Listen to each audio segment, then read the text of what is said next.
E aí pessoal, mais um vídeo aqui no Roteiro Premiado. Hoje eu vou falar um pouco sobre The Invisible Man, O Homem Invisível, filme de terror lançado em fevereiro desse ano. Esse filme é mais uma tentativa da Universal de retomar aquele projeto de fazer remakes dos filmes de terror clássicos deles, os chamados monstros da Universal, compostos pelo Lobisomem, Drácula, Frankenstein, entre outros. O estúdio tentou iniciar esse projeto do Monsters Universe em 2017 com o filme A Múmia, estrelado pelo Tom Cruise, mas que foi um fracasso tanto comercial quanto de crítica, sendo um filme muito mais voltado para a ação do que para o terror. O fracasso de A Múmia enterrou durante um bom tempo esse projeto. Inclusive já havia sido anunciada a intenção de se fazer um remake de O Homem Invisível, estrelado pelo Johnny Depp. Mas esse fracasso inesperado fez com que o projeto faltasse a base e então temos esse novo filme de 2020. Uma volta à ideia original, muito mais focada no terror do que na ação e feita com baixo orçamento. O filme é um remake do clássico de 1933, O Homem Invisível, dirigido pelo James Whale, que por sua vez é baseado no livro de mesmo nome escrito pelo H.G. Wells, um dos precursores do gênero de ficção científica. Mas apesar de ser vendido assim, eu particularmente não acho que a palavra remake se encaixa bem aqui. Eu usaria, na verdade,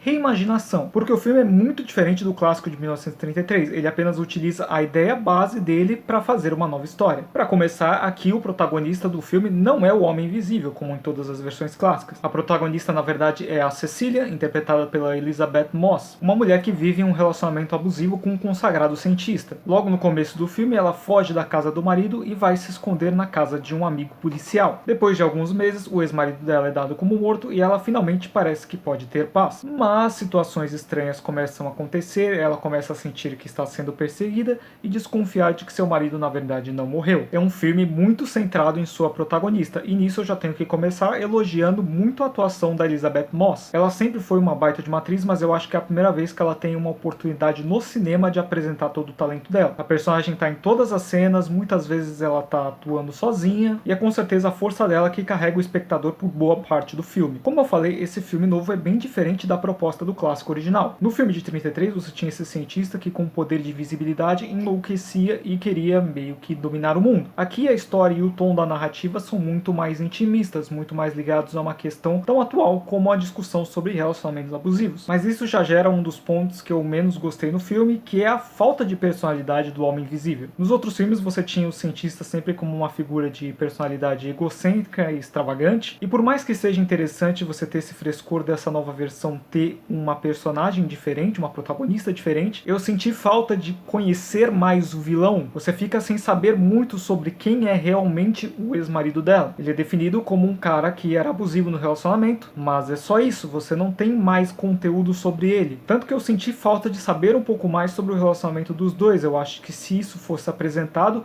talvez a fuga dela e toda essa assombração teria muito mais impacto. As informações que o espectador recebe são passadas apenas através de alguns diálogos que eu acho que não têm o impacto necessário. Apesar disso, eu gostei bastante do início do filme, ele tem um desenvolvimento bem lento, uma construção de atmosfera e tensão que vai subindo devagar. E, inicialmente, enquanto a Cecília não pensa na possibilidade do marido estar assombrando ela, o filme desenvolve suas cenas de terror mais ou menos como um horror sobrenatural. E nisso tem que se elogiar bastante o trabalho de direção. O filme é comandado pelo Lee Guanell, que foi co-criador das franquias Sobrenatural e Jogos Mortais, e em 2018 ele dirigiu o ótimo Upgrade, que é uma mistura de terror, sci-fi e body horror que é bem interessante. Ele se utiliza muito de um recurso para aproveitar os espaços vazios na tela, panorâmicas suaves que vão dar personagem para um canto vazio. Algumas vezes ele também usa a câmera funcionando como ponto de vista da Cecília, olhando para um canto do quarto, e com esses recursos ele consegue construir muito bem a tensão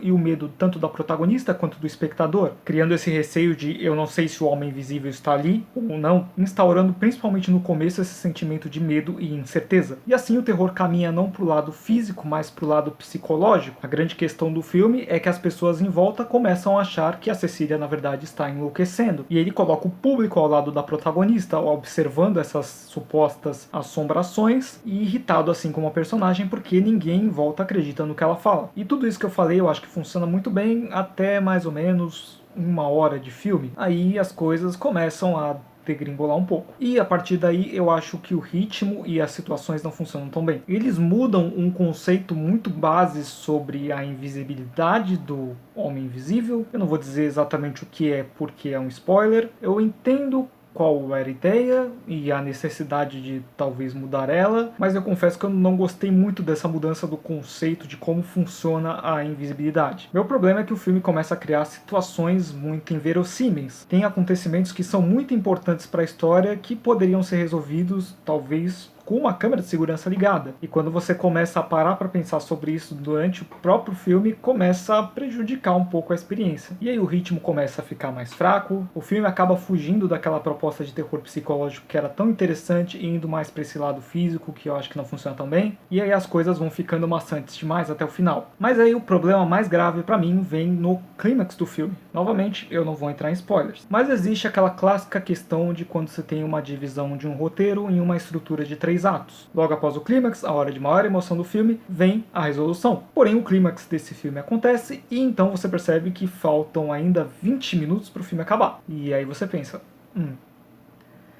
talvez venha problema. E o filme te apresenta mais um plot twist, esse não tão difícil assim de prever, mas que leva a uma conclusão inesperada que eu acho que não se encaixa com o tom nem a moral que deveria ser apresentada na história. Na tentativa de fazer um final mais impactante, eu acho que o filme se perde na forma como ele deveria abordar sua temática principal de relacionamentos abusivos, contrariando a forma mais sóbria e mais interessante que ele falava desse assunto até então. E de certa forma o filme deixa não uma ponta solta, mas um possível caminho para uma continuação, o que também é desnecessário para a narrativa. Então O Homem Invisível começa muito bem, tem um tom e uma direção muito interessantes durante a primeira hora, mas depois começa a cair de qualidade em vários aspectos, no ritmo, nas escolhas de roteiro e narrativa, chegando a um final que pra mim foi bem decepcionante. A maior qualidade do filme é mesmo a atuação da Elisabeth Moss, e apesar de eu não ter gostado do resultado geral, eu acho que é um bom começo para esses filmes novos da Universal. Acho que eles têm tudo para acertar o tom e fazer filmes interessantes e diferentes de terror. Mas pra mim O Homem Invisível foi meio decepcionante mesmo, então eu vou fechar a minha avaliação com uma nota 5 de 10. E é isso, pessoal, esse foi mais um vídeo, não se esqueçam de comentar a sua opinião aqui embaixo sobre o filme. Não se esqueçam também de dar like, se inscrever no canal, sempre ajuda muito. E até o próximo vídeo.